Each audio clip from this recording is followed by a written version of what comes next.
I'm the best ever. There's never been anybody ruthless. I'm Sonny Liston. I'm Jack Dempsey. There's no one like me. I'm from Nairclaw. There's no one that can match me. You good, yeah? And big fight.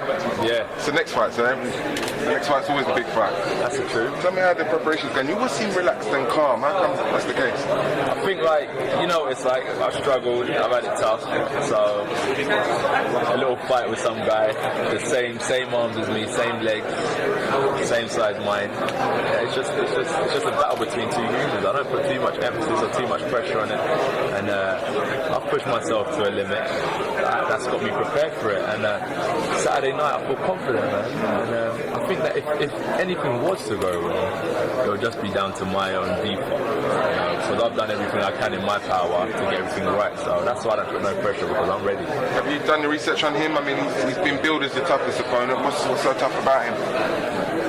What's so tough about Eric? I think that you just look at his record. I think what it is with him, he's been with fighters that have just been on fringe of world level, like the Manuel Charles and these guys. That Eric who he beat last, went 12 with Solis, he was in with Carly. So I think that's what they're saying, that as a pro, he's been in with half decent opponents. He's had like 25 knockouts, and he's only lost 9.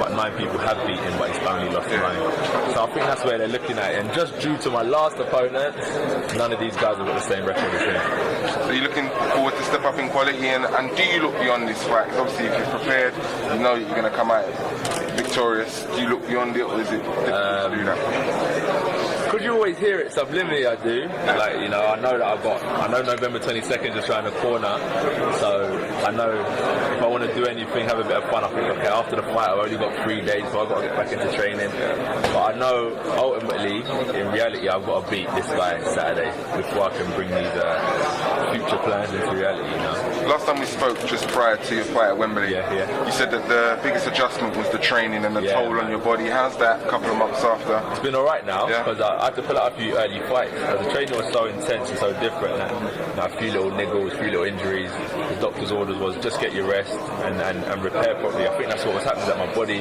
was breaking down and it wasn't repairing them, because the training was just routine.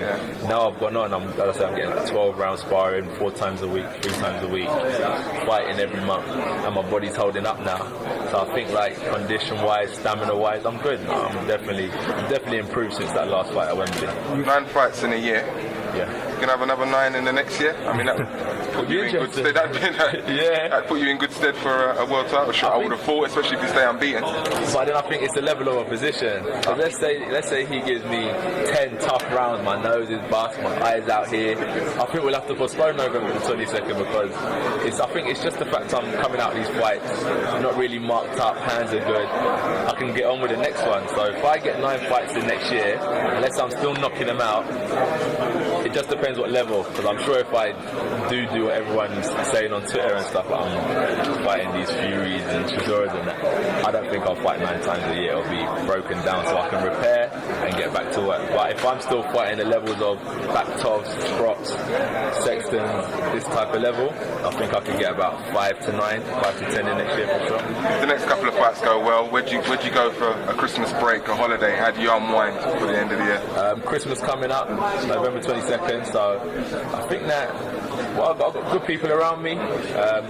Keep my life simple. I know it's only a year as a pro going into the second one, so I've still got to keep it. I don't go on holidays and live in a luxurious lifestyle. Well, you might want to break. I mean, I don't know. Do that as a family. You don't want to break? No, I don't think I will. Staying hungry. Stay hungry, baby. Okay. That's it. It's serious. Of course. Yeah, until I've secured myself as a pro and I'm established, then I'll maybe say, all right, boom, let me take a little break now. I think that this builds character for me. I can say, you know what? In my first year or 2 years, I didn't take a holiday. When I'm telling my story, that's what character building is about. So mentally, I'm already trying to foresee the future. Mentally, is it not hard to look past opponents when you've got a next opponent already booked? That's what I'm saying. I think that shows a belief that my promoter has in me. He says things beforehand, sometimes without even saying to me. So stuff with Fury, Price and these guys, I hear this from Twitter. He don't talk to me about it first. But it just shows the belief that he has in me, and his job is to create that buzz, and he's doing a great job of that. And if the fight's not right, if I'm injured, I will have to postpone, So he just thinks that everything's going to go well Saturday the same way I do, and that's why we can both look ahead to November 22nd. You're always very honest in terms of where you think you are in terms of your career. Yeah. This week, more than most, you've been linked with the likes of David Price, Yeah. David Hay, obviously. Where do you think you are away from the likes of David Price, Derek Chisora? Where do I think I am against these guys? I think, like, I would fight these guys, like, January, February, March, because that's what the game's about. We're gladiators. This is what we need to do, is get it on, and the cream always rises to the top. And you make a mistake, you get it right. Klitschko was telling me that it's mistakes, you get it right, you bounce back. So there's nothing wrong with any of us losing, but I think experience-wise, I haven't gone past 3 rounds. I haven't been in with quality opposition like they have yet. I think that's the only thing holding me back. I think that's why these opponents are getting tougher, because this is saying everyone says future champ, but in order to get there, I'm going to have to potentially go through these guys anyway. So I think that near the end of 2015, I'll be able to answer your question a lot better than I can now, for sure. Boxers always say they don't get paid for overtime. 100%. Do you want more rounds? Do you kind of consider a couple more rounds after all the training you do? No. I don't. You was in the Klitschko camp recently, Yeah. sparring. What's the biggest thing you learned from that camp? Remember, we're from the same school. I understand that, like, the style now of boxing is Tyson was the last great champion who wasn't an Olympian style boxer. He wasn't hit, don't get hit. He was just, you give me one, I'm gonna give you 10 and knock you out. So now, like, looking at what Klitschko's achieved, I know we're from the same school. He's an Olympian, I'm an Olympian.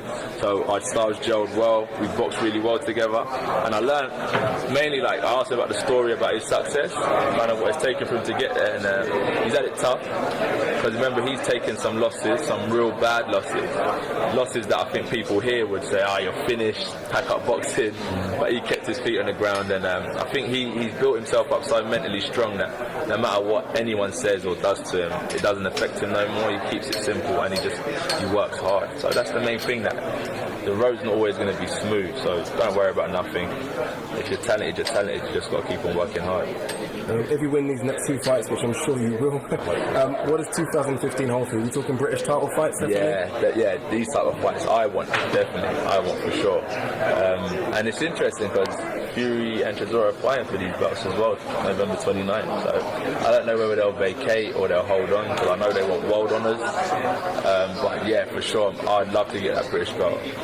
When Eddie announced this WBC international one, I made sure that it doesn't affect me fighting for the British. Thank you very much.